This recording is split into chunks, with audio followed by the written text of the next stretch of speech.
আসসালামু আলাইকুম রহমতুল্লাহ। কেমন আছেন আপনারা সবাই? আশা করছি অনেক অনেক অনেক ভালো আছেন। আমি আল্লাহ তাআলা অশেষ মেহেরবানিতে অনেক ভালো আছি। ভূত 92 চ্যানেলের 66 এপিসোডে আপনাদেরকে জানাচ্ছি আন্তরিক শুভেচ্ছা। ঘটনা যাওয়ার আগে ছোট্ট একটি রিকোয়েস্ট থাকবে, আপনারা যদি এই চ্যানেলে নতুন হয়ে থাকেন তাহলে অবশ্যই চ্যানেলকে সাবস্ক্রাইব করবেন।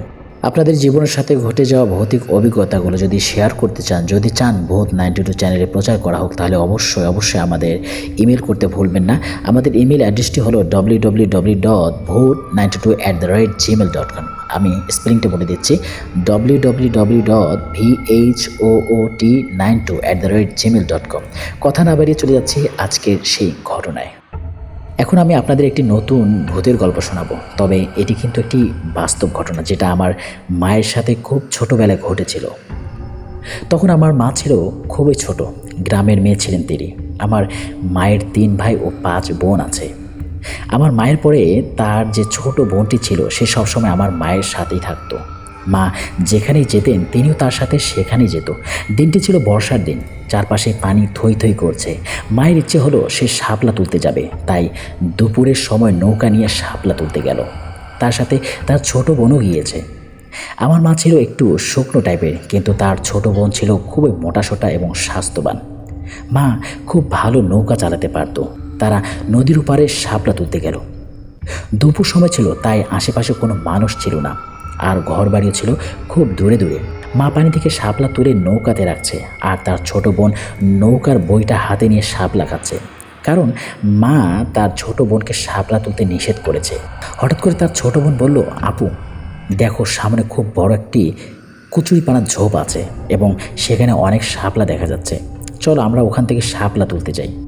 মাও দেখলো সত্যি ওখানে অনেক বড় শাপলা আছে, তাই মা নৌকা নিয়ে সেই বড় কচুরিপানার ঝোপের কাছে গেল এবং নৌকাটিকে কচুরিপানার উপরে উঠিয়ে তারপর শাপলা তুলতে শুরু করলো। মা নিচের দিকে তাকিয়ে শাপলা ওঠাতে খুবই ব্যস্ত ছিল, কিন্তু তার ছোট বোন একটি জিনিস খেয়াল করলো। সে দেখতে পেল আমার মায়ের সামনের দিক থেকে খুব বড় একটা ঢেউ আসতেছে, অথচ তখন কোনো বাতাস ছিল না। নদী ছিল একদম শান্ত, আর তাই ঢেউটার কোনো প্রশ্নই আসে না। অথচ যে ঢেউটি তাদের দিকে আসছে সেটা খুব বড় একটা ঢেউ এবং এর উচ্চতা অনেক বেশি ছিল। তাই মায়ের ছোট বোন মাকে ডাক দিয়ে বলল, বুবু দেখো, তোমার সামনে বড় একটা ঢেউ আসতেছে। তখন মা সামনের দিকে তাকালো আর দেখলো খুব বড় একটা ঢেউ। মা চিন্তা করলো, আশেপাশে তো কোনো বাতাস নেই, তাহলে এই ভর দুপুরে এত বড় ঢেউ কোথা থেকে আসছে। হঠাৎ করে মায়ের কাছে বিষয়টা বেশি সুবিধার মনে হলো না, তাই মা তার ছোট বোনকে কিছু বুঝতে দিল না, শুধু বলল, তুই নৌকার মাঝখানে বসে থাক, একদম নড়াচড়া করবি না, চুপচাপ বসে থাকবি। তার বোন সেটাই করলো। সে চুপচাপ নৌকার মাঝখানে বসে আছে আর পেছনের ঢেউয়ের দিকে তাকিয়ে আছে। মা খুব জোরে জোরে নৌকা চালাতে শুরু করলো। মা যত দ্রুত নৌকা চালায়, ঢেউটিও তত তাড়াতাড়ি তাদের দিকেই আসতে থাকে। আর তার ছোট বোন বলতে থাকে, বোন তাড়াতাড়ি নৌকা চালা, দেখ ঢেউটি আমাদেরকে ধরে ফেলতেছে। মার পেছন দিকে তাকায় না, সে শুধু সামনের দিকে তাকিয়ে নৌকা চালাতে থাকে এবং আল্লাহকে ডাকতে থাকে। নৌকা চালাতে চালাতে তারা যখন নদীর মাঝখানে চলে আসে, ঠিক তখনই ঢেউটি পানির সাথে মিশে যায় আর দেখা যায় না। তখন মা একটু দীর্ঘ নিঃশ্বাস ছাড়ে এবং বইটা নৌকায় রেখে একটু বিশ্রাম করে নেন এবং মনে মনে চিন্তা করতে থাকেন, এটা কি ছিল। মায়ের ধারণা, তারা যে কচুরিপানার উপরে নৌকা উঠিয়ে দিয়েছিল সেখানে কিছু একটা ছিল, যে তাদের উপর খুব বিরক্ত হন এবং তাদেরকে ধাওয়া করেন।